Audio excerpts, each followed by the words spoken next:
Let's start our lesson with a quotation from Joshua Lieberman. Joshua said, "The power greater than man is revealed in the universe where more and more physical laws are uncovered by which mastery and health are achieved. God is revealed also through a world where spiritual values and ideals are capable of fulfillment when patiently we come to learn their laws, the laws of love, cooperation, and relatedness.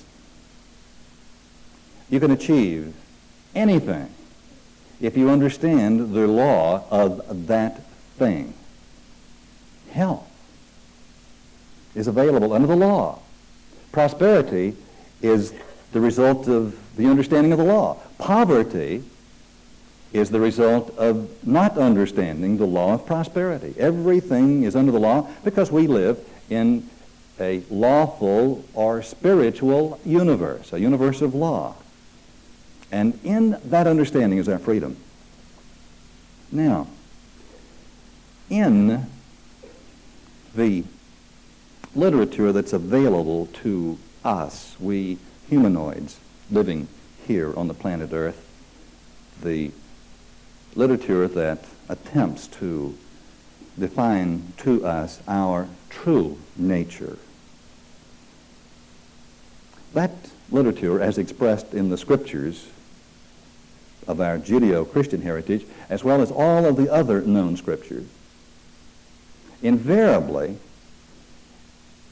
is revealing to us that we are subject to two levels of consciousness at this moment or any other moment of our existence on this planet. And the first level is the level of consciousness that we're born into by virtue of that birth that comes from being a child of your parents, especially your mother. We're born into our ordinary or human consciousness. And that's our first consciousness. Now, most people live their lives in that consciousness, in that level of thinking, never knowing that there is more that they could experience and understand and achieve. Never knowing that our primary purpose for being on this planet is to be raised up, transformed, or born into that higher level of consciousness. But that's the truth. The first, then, is our ordinary human thinking. The second level is our cosmic or Christ consciousness. That level of consciousness in which you would experience your super self, your highest level of understanding and power. And in that consciousness we find freedom. Now, the first, or ordinary man, the person living in that consciousness, is alone, on his own, afraid, confused, stumbling. And even if that person believes in God, God is not personal to him or to her. It's the God who is off in some other place. The God who is not approachable or reachable. The one with whom we have not found a way to communicate. But that person who is caught up in their higher consciousness invariably has the experience of a personal relationship with God, because indigenous to that second or spiritual state of beingness is an awareness of the presence of God, but more than just an awareness, a marvelous sense of oneness or unity. The parent with the child, the two being one. And it is our growth into that higher consciousness that we're involved with in this series of lessons and in working with the mastermind principle. I would like to tell you a Christmas story. And for those of you who are listening on cassette tape, it just happens to be Christmas time here where we are at this moment. It may not be Christmas when you're listening. But I'd like for you to hear the story. First, I would like to go back to an account from the 2nd chapter of Luke. And it's when Joseph and Mary went up from the town of Nazareth to Bethlehem, and she was about to give birth to her firstborn, a son. And the story goes, she wrapped him in strips of cloth and placed him in a manger because there was no room for them in the inn. That's a quote. Now, what this story is really about is the birth not only of Jesus, the Christ, Jesus who is the prototype person standing for, setting the example of that second stage of consciousness, the Christ consciousness. He exemplified that in the fullness of its glory. And so this was his birth. But in the statement, where did he say there was no room for them in the inn? What this really means is that there's no room for the Christ consciousness in the intellect. In the intellect. There's no room in the intellect. The intellect cannot understand this process, does not accept this process. The Christ is not going to be born to a person who insists on maintaining the integrity of their ordinary human intellectual consciousness and identity. You understand what I'm saying to you? That person will have a Christ to worship, but they will never see a Christ to become. So there's no room in that level of consciousness for this concept or the birth of the Christ. There's no room in the inn. I have some good news for you, though. We had our Christmas party last Friday at the inn. As a matter of fact, it was the Michigan Inn, one of the finest inns in Michigan or in this part of the country or anywhere. And there was room for us there to celebrate the Christ as we experienced the Christ. And someone nodded their head. They were there. They said, there wasn't not room for us in the inn. Well, there wasn't. There was room for 600, and we had 700. And there was room for 500 cars, and we had 800 cars. I don't know how 700 people can come to a party in 800 cars, but we managed it. Didn't we?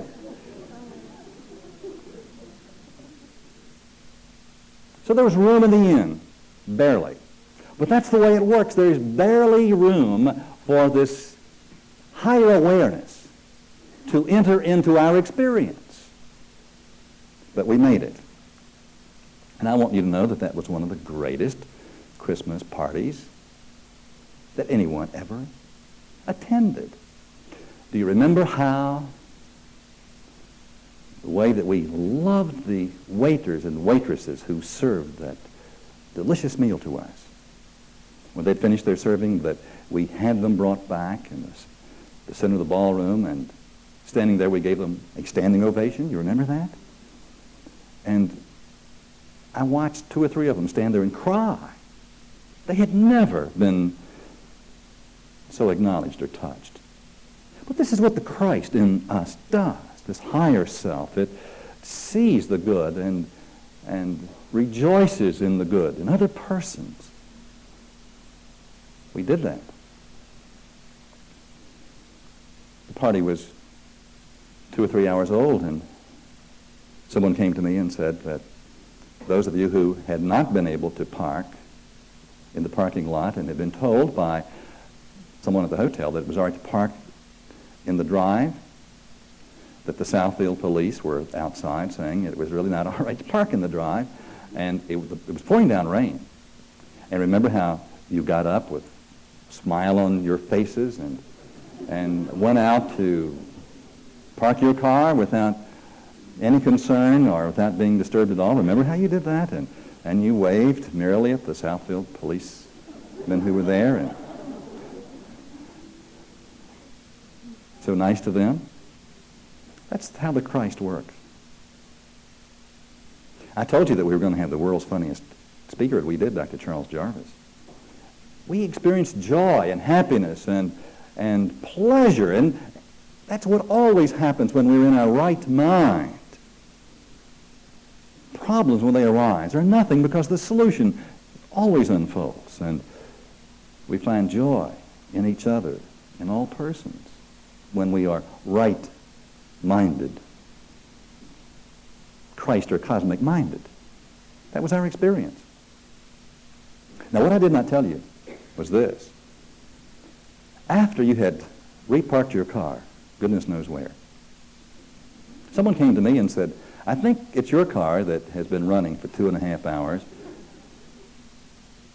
with the keys locked in under the portico. And I said, surely it is not.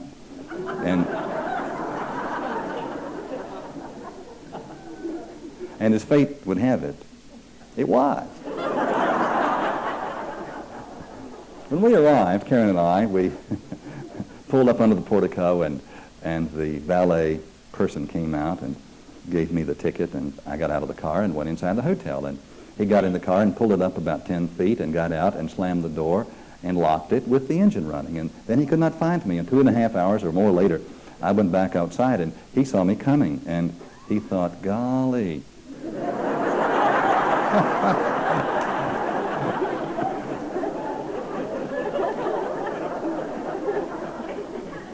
And he was already prepared to explain how it happened. I gave him a tip for taking such good care of my car while it sat there with the keys locked in and the engine running. And he couldn't believe what was happening to him.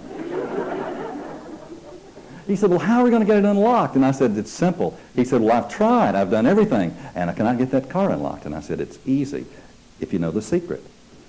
And we went around to the left front door of my car. And would you believe that on that door there is a digital lock?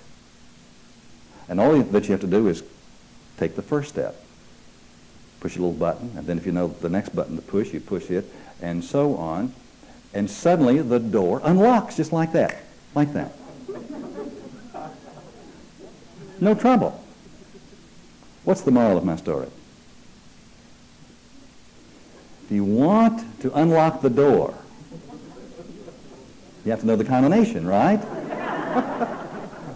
And it really makes no difference that your engine has been running for 2.5 hours, idling. Just makes you glad when you get the door open. And if your life has been idling for 2.5 hours or 2.5 years, it makes no difference, except, boy, you really want to get the door open, don't you? I understand. There are certain steps that one must take. There are certain buttons that one must push in consciousness if you wish to enter into that higher state of awareness that we would call the Christ mind. Now, the party was over. It was a great party. And some of us, the last ones to leave, decided to stop in the bar to have a cup of coffee to talk over the events and to rejoice and to give thanks for how well things had gone. We stepped in the bar, and I can tell you the consciousness shifted when we walked in. Now, you've got to remember that that's one of the nicest bars you can find anywhere. And we stepped in and said we would like some coffee. And the bartender said, do you mean Irish coffee? Well, he said, no, just plain coffee. He said, well, we'll have to make some. We haven't had an order for coffee tonight. So he made some coffee, and we sat waiting for our coffee. And as we looked around the room, we could feel this lower level of consciousness. Now, I'm not putting down our ordinary thinking as it appears, because all of us are still expressing or living from our ordinary human state of being at some level and in some way, but we're attempting to escape from it, aren't we? To experience our higher self. As we sat there, there were two characters that came through the door. I mean, came through the door, man, looking for trouble. The kind of guys that they walk in and other persons immediately looked away from them, wanting to believe that they were not there. And they walked around in charge of the consciousness in that bar. We've got thoughts like that in our head. There's some thoughts that come swaggering through our minds in our ordinary state. Isn't that true? We sat there being grateful that we had been at the party celebrating the Christ. And before we left, though, we got to see these two worlds that are always functioning, always in us. Two worlds that give us a choice. Which will you experience? Where do you want to live? I think I know because you're here tonight.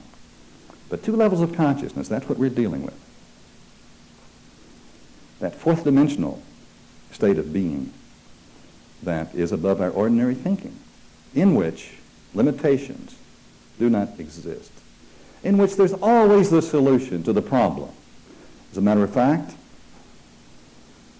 you can't have a problem very long because the solution comes in and destroys the problem. Isn't that incredible? How would you like to live in a state of being in which problems disappeared because solutions destroyed them? It's remarkable, but it is there. If in that state of consciousness, if you don't have a problem, you invent one, because you know that if one is there, you want the miracle that will come in to replace the so-called problem condition. That's our heritage. That's our birthright. But we have to know how to transcend our ordinary level of thought and rise above that thought and the feelings of that thought into that super state of mind in which divine order continually exists. In Cruden's Concordance, the word world is used in the Bible to mean mortal existence in distinction to spiritual life. We were born into the world, into the consciousness of mortal existence. The birth that comes as the result of the copulation of our parents and at the ultimate birth of the fetus that becomes the baby, and we were born. That birth really gets us nowhere. And this is what the master teacher Jesus was telling Nicodemus. He said, it's not until you're born from above. It is not until this higher consciousness is your experience. But it does not come of your parents. It does not come as a result of your place in society, or as a result of what you learned at the university, or as a result of how well you swing a baseball bat, or use a brush to put paint on canvas. No. It comes only when you fulfill the conditions. And they asked him, well, how did you get so smart? How can you do these things? And he said, because I fulfilled the law. That's how I fulfilled the conditions. And in the mastermind principle steps that we're working with, we are coming into an understanding of how to fulfill the conditions for that higher consciousness so that we can escape from the three-dimensional world of ordinary problem living and problem thinking. It's important to remember that there is something in us that is not only wiser than we and more powerful than we, but a something, a presence that we can have an intimate or personal, loving relationship with. Again, let me quote Jesus as an authority. He said, it is not I, but the Father who dwells within me who does his works. See, what he was doing was showing the people of his time and of all time about this personal relationship with the master mind, this master super presence that is within us. And he told a story of a rich young man who came to him, who wanted to know how he, that young man, could acquire the abilities, the powers, the insight, the wisdom, the capability of performing the kind of miracles that Jesus was performing. And he told Jesus that he really was a nice person. He said, do you know that I have never one time broken one of the commandments? I have not broken the laws of Moses. I just don't do anything that isn't right. So why can I not have this experience? And Jesus said to him, but you lack one thing. You lack one thing. You lack the ability to be teachable. You are so defensive of your present state of beingness. How can you understand anything new when you're defending what you know? When you are assuming that your goodness, your assumed goodness, merits this higher state of consciousness. He said, go and sell all that you have. And then the young man's face fell, and he went away sadly, the story is told, because he was very rich. And Jesus watched him go and said, it's almost impossible for the rich to get into the kingdom of God. It's easier for a camel to go through the eye of a needle. Now, isn't that a startling example? In the first place, this young man probably had more than his share, or not more than his share, had a wealth of the world's riches. But that's not the kind of possessions that the master teacher said that he needed to go and sell. He wasn't saying, go and give away all that you have to the poor so that you're poor, and then being poor, you will, by virtue of your poorness, inherit the kingdom of God. That wasn't the example. Nor was he saying that a camel could walk through the eye of the kind of needle that would sew a button on this jacket. If you remember, cities of old were walled for protection.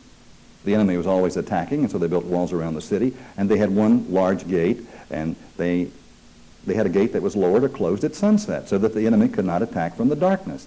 But there was a small doorway either in the gate or beside the gate, and that doorway was just the size to permit one person at a time to walk through with their camel, so that they would not have to raise the main gate. If you came to the city at night, if you were a traveler, got there after sundown, they would not raise the main gate because the army could attack them. But you could come through the eye of the needle. Little gate. Squeeze through. Now he said, it's easier for a camel to get through the eye of the needle. If you know anything about camels, they are ornery creatures. And to get one through that doorway that was the size of a person, you had to pull, and they would spit on you and bite you, and you had to get behind them and push them and kick them. And finally, you could get that camel through there. And it was easier to get one through that small gate than to get a puffed-up person, an unteachable person, a person who's full of their own belief system. Many times, Jesus talked about the fact that this higher thought will not fit into your lower thought. You simply cannot pour this new wine into the old flasks, or this new cloth will not mend the old garment. And this is what he was talking about. These two levels of consciousness. That's what his whole ministry was about. And it's what all of the great religions are talking about. They're not talking about a system of salvation that will save you and me in our present form to take us off to the place of golden streets. Salvation is transformation. Moving into that higher state that already exists. And he was saying this young man is not teachable. But let him go back out there in the world and stay a while, friends. And when he returns to us, both he and his camel can walk right through that gate. Because that's what happens in life. We become teachable. You see, at one level where man is, life is working to our great advantage. You'll get your keys locked in your car. All kinds of strange things occur here in this veil of trial and tribulation, right? And it's wonderful because it makes us teachable. In time, it makes us reachable. And in more time, it makes us reach beyond ourselves for that which lies beyond us, but not until we surrender first. And last week we talked about the necessity for surrendering, the necessity of letting go of our old belief system, of stopping being the rich young man. And this week we're talking about the necessity of coming to believe in a power greater than ourselves. who is personal, loving, responsive. Now, I told you about the rich young man, but there are also many examples of rich young women. And I had 3 examples happen to me today. The first one was a call, a frantic call, from a woman who came to the afternoon class. And in her urgency, although I was caught up in my notes this morning, my secretary put her through to me, and she said that she was very, very depressed, that she had been working in years past with Vietnam War veterans. And she suddenly realized that her thinking, her emotional response to those veterans was basically this: that the rest of the world, including her, does not really deserve its good until all of them receive theirs. Did you follow that? That until we lift everybody up to the level of their good, that she does not deserve her good. Guilt. All of us have felt it. And that's one of the things that we have to leave outside the city of Jerusalem if we would enter through the gate. We can't take that baggage with us, guilt. We cannot. We've always got somebody that we're going to save, or feel guilty, feel undeserving of our good. And she said, I do not have the right to have these things you talk about until all mankind is ready for them. And I said, you do not have the right to join suffering people in their suffering. That you and I must escape the world of suffering and then say to the people who insist on suffering, come and follow us, join us.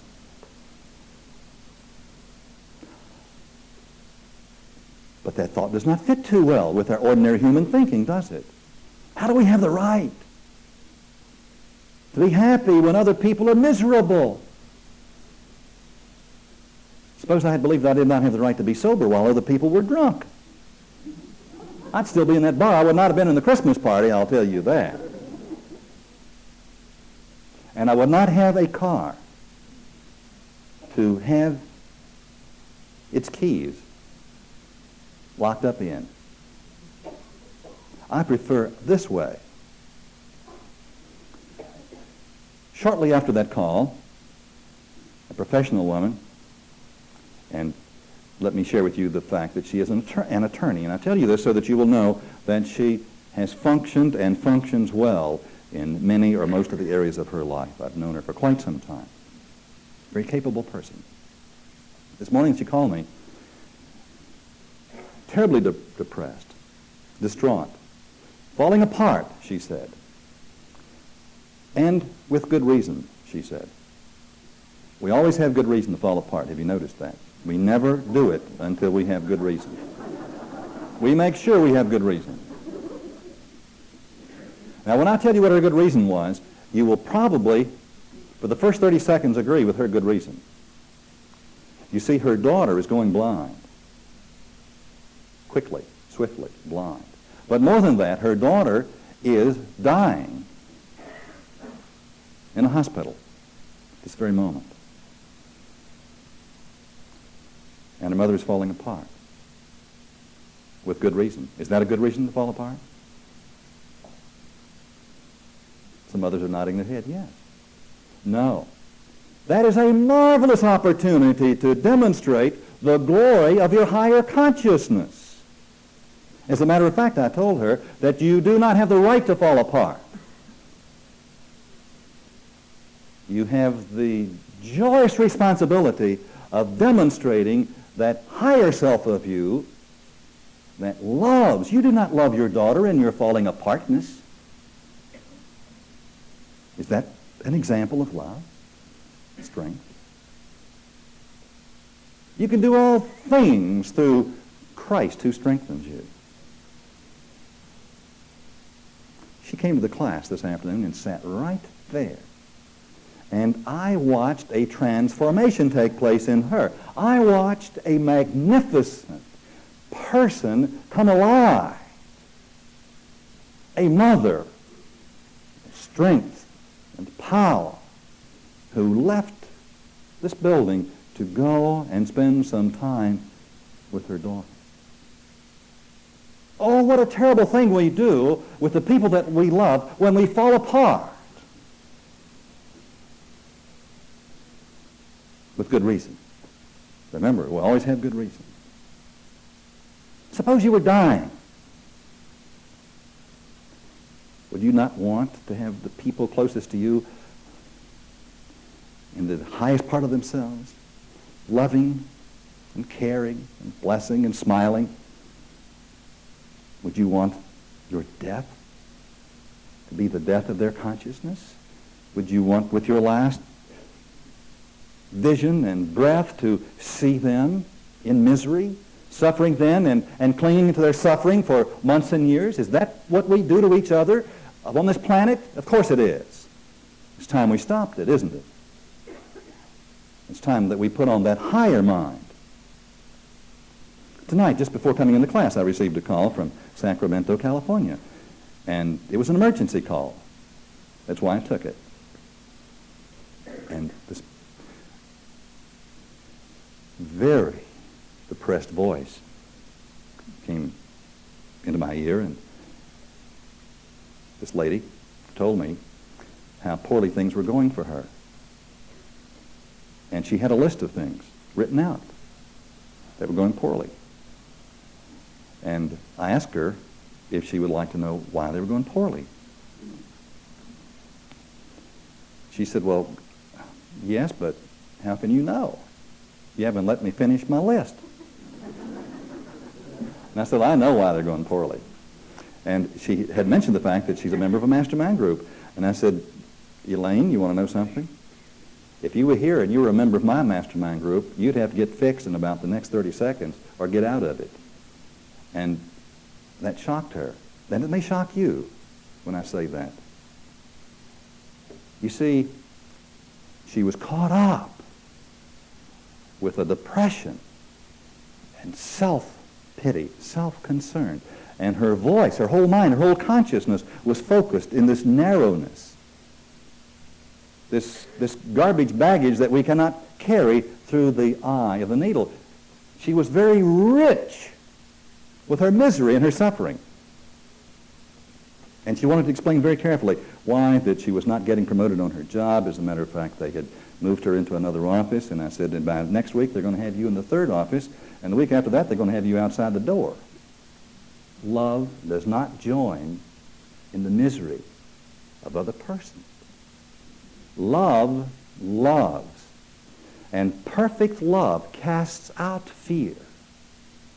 It casts out the fear that's in the mind of the person who is loving. Love does not rejoice, nor does it join in the suffering of other persons. Does this not mean that love is not there holding out its hand and comforting and lifting up, but always lifting mankind individually and collectively up out of the insanity that causes the conditions that exist on this planet? Did Jesus Christ love? You bet he loved. But there's not one example of where he joined into the insane experiences, the anger and the resentment, the fear of the people who were around him. And invariably he said to them, do you want to be healed? And if they answered yes, he said, okay, then repent. Change your consciousness. Change your attitude. Follow me. If you want to follow me, then take up your cross and go out into your life where you live and cross out your normal responses. And if you will experience a reprieve. You will know the presence of God. You will understand why these things have occurred.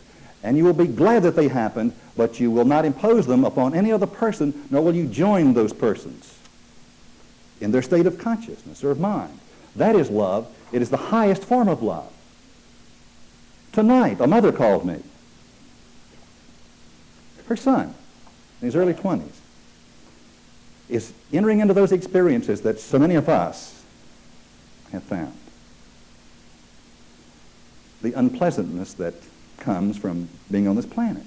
Now, am I saying that being on this planet is not a fun place? I love it here. And the worst things that have happened to me invariably turned out to be the best things that have happened to me. I would not miss one moment of my past life because I learned from those experiences. This mother that called was quite concerned. So concerned about her son. So concerned about conditions over which she had absolutely no control that she was losing her own identity, her own peace. And we talked about giving him the right to suffer, but not to join him in that suffering, to be strong and happy and joyous. Is it possible to be joyous when someone that you're loving is sad? You better believe it is. Are we going to let the saddened people on this planet control our destiny? Not if we want to become masters, not if we want to follow the master teacher, and not if we wish to experience the fullness that awaits us. So, the first step is the surrendering.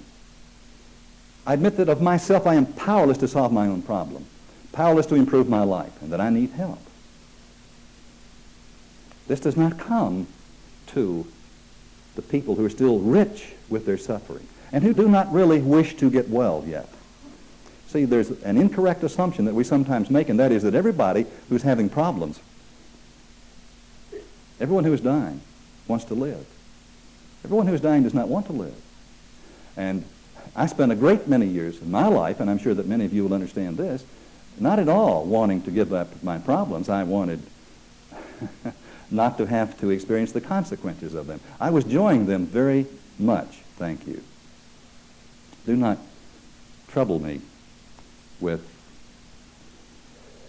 relieving me of these pleasures that are killing me. I know you understand that. The second step, I now come to believe that a power greater than myself, an infinite creative intelligence, the master mind, is responding to me in a personal way. In a personal way. In the 8th chapter of John, the master teacher said, "My kingdom is not of this world, and your kingdom and my kingdom need not be of this world." Because this world is our human mind condition, and we need to be from another dimension of mind in everything that we do. Be in this world, but not of it. In Romans, Paul said, "Do not be conformed to this world." In other words, do not let your mind react constantly to the conditions and the circumstances that exist there, so that these conditions are constantly causing your mind to wrap itself around the conditions and your emotions to react to those conditions. And stop that. That's what Jesus was saying. Stop. Take up your cross and follow me. And it's Paul who said, "Be transformed by the renewing of your mind, that you may prove what is the will of God, what is good and acceptable and perfect." And this is a hard lesson, but it's a very important lesson. You and I are here on this planet Earth, I believe by divine appointment, to establish our covenant with the Lord, so that we can accept as being true that degree of perfection that is ours to demonstrate. It is our responsibility to demonstrate a level of mastery, a level of perfection, a whole new way of thinking that is not acceptable to the intellect. There's no room for it in the intellect. There's no room for this higher wisdom in our ordinary thinking. I have a friend in Texas who is one of the most remarkable people that I know. And this person, Bob, is tall and tough and hard-headed, a man who resisted the spiritual life about as violently as anyone I've ever known. If you've ever seen anyone who came kicking and squealing into the spiritual life from the macho, I can handle it by myself, thank you, world, it was Bob. But Bob had the good fortune of being surrendered. He did not surrender. Life surrendered him. And so with some timidity, he began to practice these principles some years ago, and the result has been amazing. because he's a person of such vitality and energy and vision. Now, a few years ago, after several years of the mastermind experience, Bob came to another season of crises, except this time he knew what to do. He was involved with his mastermind group, and he took his problems and his reaction to his problems into the mastermind group. And one night, in the midst of working to be lifted in thought, he knew that he could not change his life until he changed himself. And so he's asking for a change in his outlook and his attitude. He had a vision, or a dream. And in this vision, he was riding a bicycle. It was a two-seater with two handlebars and pedals for two people. And Bob didn't want to ride it because it was a sissy kind of bike. Here he was, big man that he was, and there was nobody in the seat behind him, and you know how silly it'd feel riding a two-seater bike by yourself, even if it's in your dream. But he was on a highway that had a strange surface, a bright surface, and as he began to pedal his bicycle, that bright surface was frictionless. It required no effort to pedal a bike.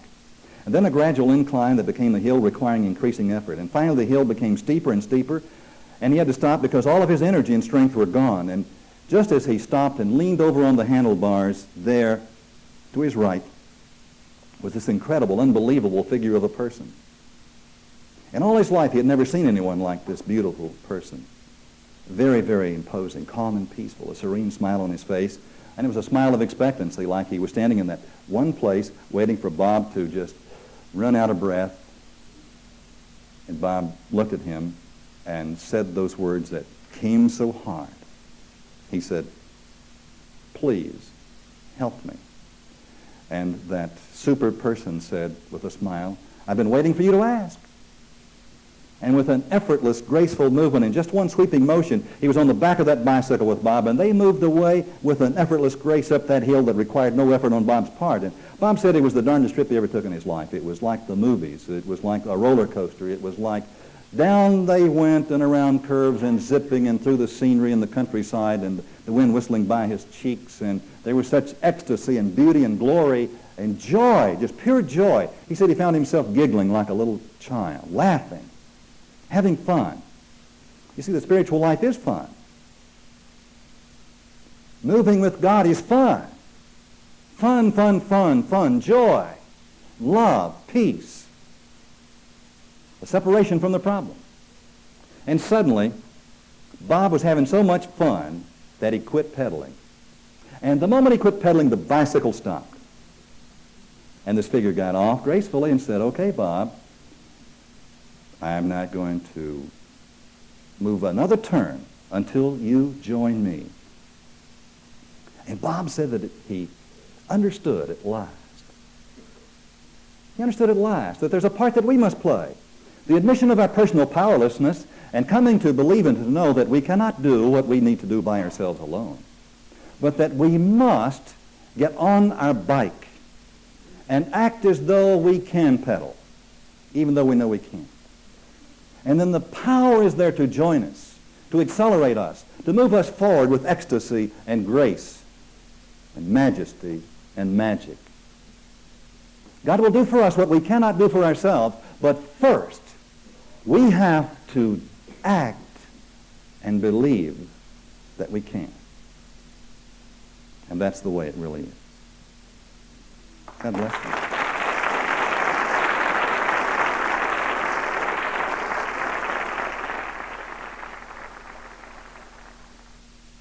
This concludes the lesson on side B of tape number 2. Now proceed to tape number 3 for the continuation of Masterminding, the Way to Success and Happiness.